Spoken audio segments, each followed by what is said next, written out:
സംസ്ഥാനത്തുടനീളമുള്ള എല്ലാ റെയിൽവേ സ്റ്റേഷനുകളിലും ഒരു സാധാരണ കാഴ്ചയായി മാറിയിരിക്കുകയാണ് തെരുവ് നായ്ക്കൾ. എന്നാൽ അവ യാത്രക്കാരെ ആക്രമിച്ച സംഭവങ്ങളൊക്കെ വളരെ വിരളം. ഇപ്പോൾ ഇതാ വളരെ മാന്യനായ ഒരു നായ ട്രെയിനിൽ കയറി യാത്ര ചെയ്തിരിക്കുന്നു.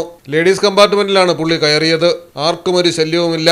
ഇടനാഴിയിൽ തന്നെ ഇരിപ്പും നടപ്പും. കൗതുകത്തിലായ യാത്രക്കാരായ പെൺകുട്ടികൾ ചിലർ നായെ എടുക്കാനൊക്കെ ശ്രമിച്ചു. ചിലർ ഫോട്ടോയും വീഡിയോയും ഒക്കെ എടുത്തു. പിള്ളേരല്ലേ, എടുത്തോട്ടെ എന്ന ഭാവത്തിൽ കക്ഷി സൈലന്റായി അങ്ങനെ യാത്ര ചെയ്തു.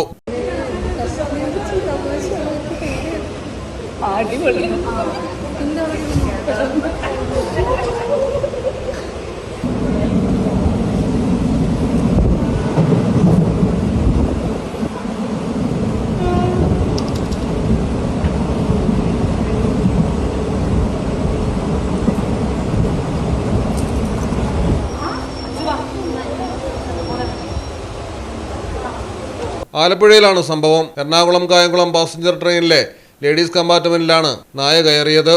കായംകുളം പാസഞ്ചർ മാരാരിക്കുളം റെയിൽവേ സ്റ്റേഷനിലെത്തിയപ്പോഴാണ് സംഭവം. നായ പെട്ടെന്ന് കയറുന്നത് കണ്ട് യാത്രക്കാർ പരിഭ്രാന്തരായെങ്കിലും ആള് ശാന്തനാണെന്ന് മനസ്സിലായതോടെ യാത്രക്കാരും ശാന്തരായി. എന്നാൽ തെരുവുനായ ആയതുകൊണ്ട് തന്നെ ഇത്തരം അവസ്ഥകളെ പ്രോത്സാഹിപ്പിക്കാനും കഴിയില്ല. മലയാളം ടെലിവിഷൻ, ആലപ്പുഴ.